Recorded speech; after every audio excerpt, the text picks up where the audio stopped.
Hello, this is Morey Stettner. I'm the editor of Executive Leadership, and I'm here today with Marilyn Tam. She's the former CEO of Aveda Corporation, the former president of Reebok Apparel and Retail Group, former vice president of Nike, and the author of the book, The Happiness Choice. Marilyn, thank you for joining us today. Oh, it's my pleasure.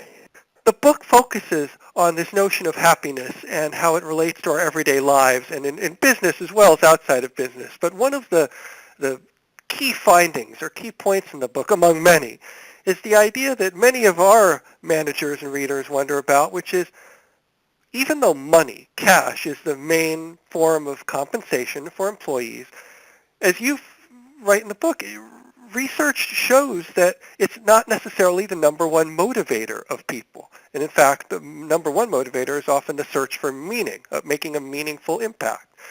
So with that said, how can leaders in business create that meaning for their employees to motivate them effectively? And that is so true.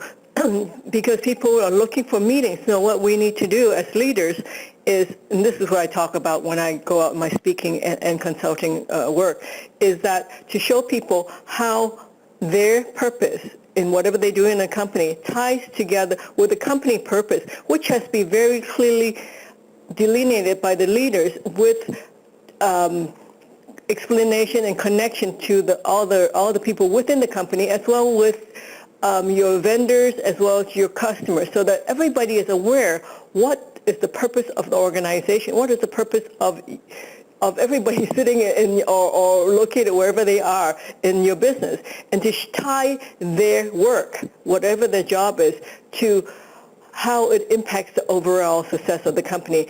And once that's all tied together, and their cash, which, as you say, is just a small part in some sense, even though it's the biggest part, of course, in any company's compensation for their employees, how that can be all tied together so that their compensation is tied to how they are contributing to the overall success of the company. When those two things are tied so that they know how they are being measured and how they are impacting the success of the company and why the company is doing what they're doing. In other words, what is the meaning of the company, so that their own personal meaning can be connected to that, and consequently they feel like that they are more valued, and consequently the happiness will come from there. When you were CEO of Aveda Corporation and all your other senior executive positions, were you aware of all the principles and insights that you write about in The Happiness Choice, or did they come about after those years? It came about, I think, from, like most people, from learning a lot from experience, and also, thankfully, from mentors and observation. As leaders, we all have to be aware and alert to not only what was happening within our organization, but what's also happening outside in our industry, as well in the world as a whole. And as you know, with globalization, our world is now completely global. So every aspect of it I learned from observation, and working in so many countries as I did, in 120 countries. We can learn from both the good examples as well as the ones in the cases where it didn't work. And what it always comes back to is that a happy worker is the productive worker. What are some challenges to instilling that happiness in workers, especially in drearier fields, if I can use that word? Like, my background is in the insurance industry, property and casualty insurance, working with actuaries and claim adjusters. It's not necessarily the most vibrant type of work, at least for some people. And that's what we just discussed earlier. If we tie that back to something that makes meaning, in other words, you're talking about numbers, which sounds so cold, but those numbers relate to people's lives. If we say, okay, these statistics or these numbers relate to how people maintain health or not, how can we connect and relate that back to the meaning for these people, and how can we make a difference? And so whenever people feel like they can control the environment in some sense of the word, whether to make sense of it and then make impact that way, or to try to make sense of it, and from that point, learning about what is meaningful. But ultimately, it has to be related back to something that impacts the greater whole, i.e. people, the environment, their own world, but tying it back to something real makes a difference. So numbers are just indication of a bigger world of people. It's true, because in insurance, for example, the numbers might be like the loss ratio or these kind of terms to define losses. But really, when you translate that, it could be preventing injuries or illness to human beings. I think that's what you're saying, connecting it to something palpable and real and human. Exactly, so that they feel that they are making a difference. There is a reason for looking at all these numbers all day. So when you speak to groups, when they hear these ideas, are they eager and do they embrace them, or is there initial resistance? How would you describe generally audience response? I think especially like what you're talking about in places where people are more focused on numbers. When I outline the impact of what I'm talking about, this more abstract concept of happiness to something real, like the Gallup research in 2012, this last year.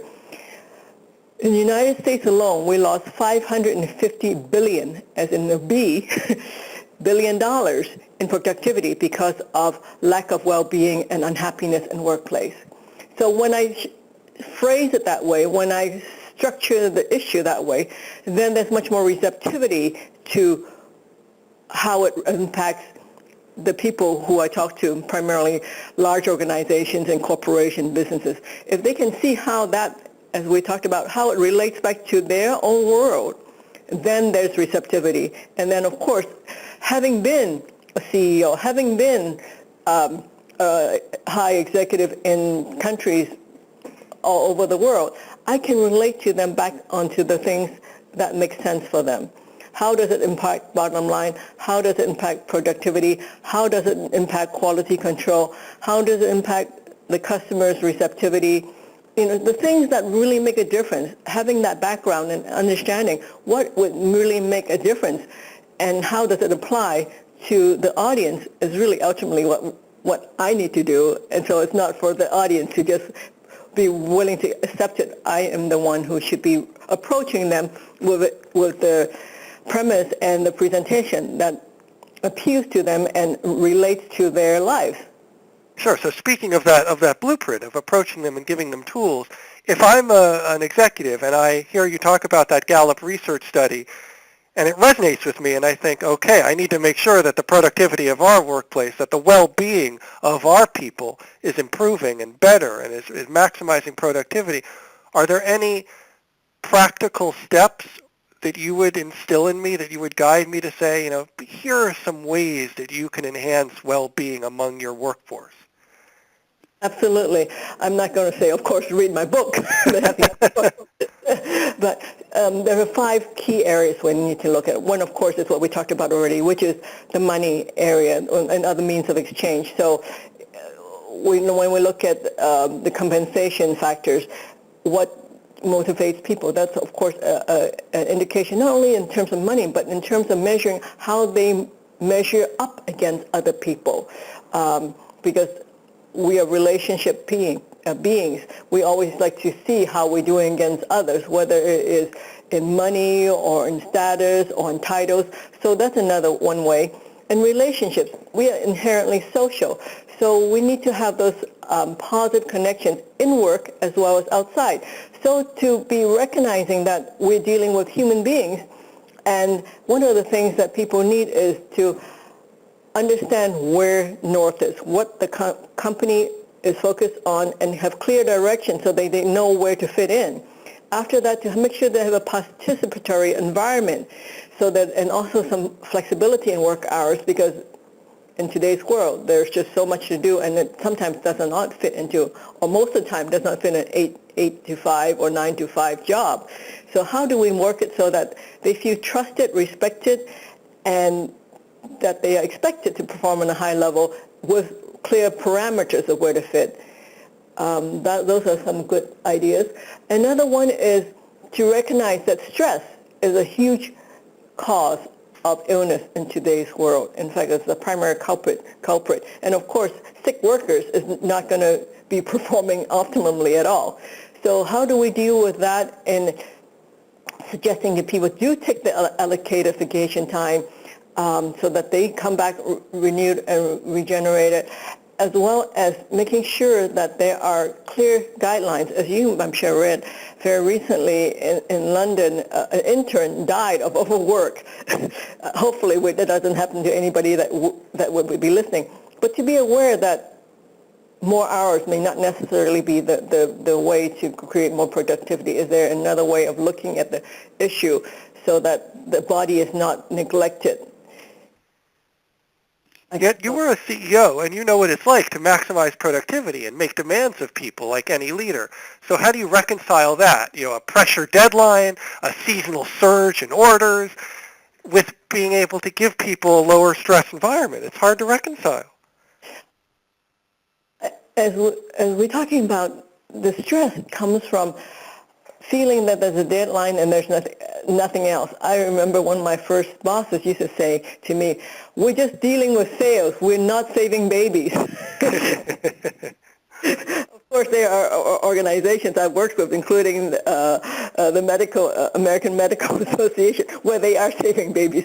But the thing for us to recognize is, how do we put the context of what we're doing, a deadline, product due date, or a marketing launch, whatever it is that we're dealing with, how does that relate to the overall picture, and what needs to be dropped out if we're to make a certain due date if there's challenges. So to make the environment collaborative enough so that people can speak up if they feel like they are under too much stress, and how does the whole body in the organization work together to make it happen. So it's not just on one person's shoulders, Mr. or Ms. X, if you don't do this, then you're, going to be fired, or you're going to get demerit or whatever. So how do we create an environment where the support and the success of each person leads to the whole, and then there is more of a way of sharing in the load?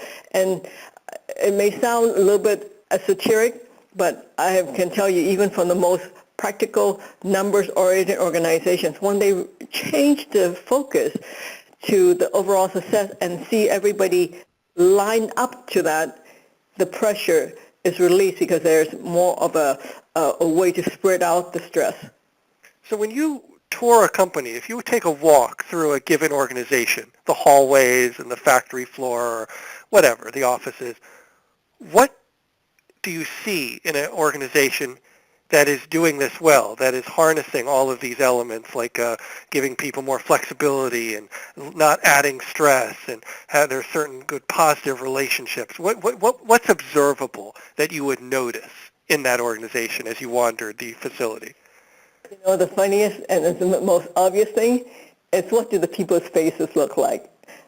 I mean, are they just buried in the thing, or do they actually look up and do they smile? And it sounds so funny. And what do they say? When I was running Reebok, one of the things we used to do, I would take my leadership team to the warehouse and to some of our factories, and of course we let them know ahead of time, because it became sort of a joy. There's, of course, they call us the suits. But it was not said in a bad way. It was an exciting thing. The suits are coming, and they get excited about it because they feel like there's collaborative sharing, that there's caring of what they're doing, and there's feedback, that it's not one way. It's not just top-down, creating that environment where everybody feels participatory in the whole process. And I don't mean just having little comment boxes on the hallways. That does nothing except just, gather dust, because most people who have an idea is not going to put it in the comment box. You have to somehow get it in an interaction where there's more feedback, and that's more real than just somebody putting a little note in a box somewhere. So the energy of the place is different, and you can feel it, and you can see in the people's faces, and there's a humming almost that you can feel and see as you go through the organization. And it's not the lights go on a certain hour and all the lights go off at a certain hour. Some people may come a little earlier, some people may leave a little later, but there's more of a collaborative environment, and it's something that I think most people can see. It's the tangible feeling that you have. So when you were taking your leadership team to the factories, when you were the president of Reebok Apparel and Retail Group, what did you do with your leadership team? Did you actually mingle with the factory employees? Just complete the thought. How did you maximize their time, the leadership team's time when you were visiting a factory? What I love to do, and I did it in all the places, and it is a simple tool that I think any leader could adopt in some sense. I call it Breakfast with Marilyn, because we had divisions and business in 120 countries. Obviously, I didn't know everybody. So my goal always was to go to these different locations and ahead of time have the local location set up a breakfast. And it became very popular. It's not because I was serving great food. The main reason was because I would request for people at least 2 levels separate from direct reports come to the breakfast, and no supervisor, subordinate type relationship can be in the breakfast, and up to about 12 to 15 people from different divisions, because I had different divisions that reported to me, come together, and they know what they're coming in for. I always had one person from the prior meeting in that area join in the meeting, and what they came in to do is I would first share what was happening in my world, how it impacts the overall company, our hopes and aspirations, some of our results, and just to get the people that I don't normally see or get any input with a feeling of what's going on in, quote, the bigger picture. And then they have the chance to discuss one thing that they really like about their job and one thing they would like to change about either their job or the company. And with that, usually a theme comes throughout the whole group, and after the sharing, at least 1 or 2 people self-select to volunteer to start dealing with that issue. And the person from the last group, that person already has the skill or the experience from the last interaction to help guide and work with this new group. And with the understanding that whatever they come up with and propose will be listened to and implemented if it's all possible, or at least some way of giving them a chance to make a difference. And I can tell you, we've had some great innovations from people like that. We had one person from a call center who changed a way of how we did returns, which made a big difference. Another person in packaging and shipping that changed how the shoe containers, the shoe boxes, and then the outer boxes for each pre-pack, how that was structured and saved us millions of dollars in shipping. So these things are real concrete examples of how when we listen to people that we may not normally see or hear, not only do they get empowered, we also win as a company and an organization. So you went around the room. So each of the 12 to 15 people got to share one thing that they liked about their jobs and share one thing they would change in the organization. Right.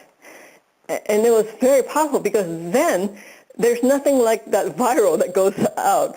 They said, boy, do we have a good meeting. Now we know what's going to happen with the company. They share back with their team. They share back with the company. And the buzz happens, which is why before I go to any country or any location, people are already clamoring to say, I can't wait. I just want to have, breakfast with Marilyn, and also my senior leaders would do the same thing with their groups.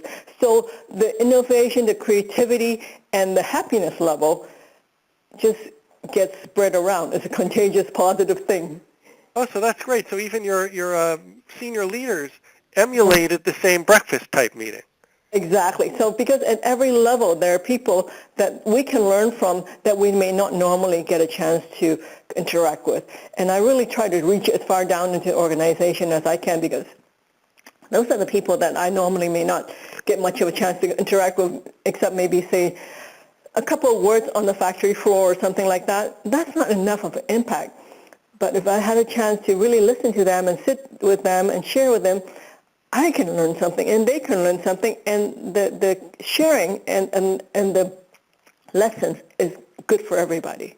Great. Makes a lot of sense. Marilyn, thank you for all your time. I've been speaking with Marilyn Tam, the author of The Happiness Choice and the former CEO of Aveda Corporation and the former president of Reebok, Apparel and Retail Group. Marilyn, thank you again. Oh, thank you, Morey. It's been a pleasure.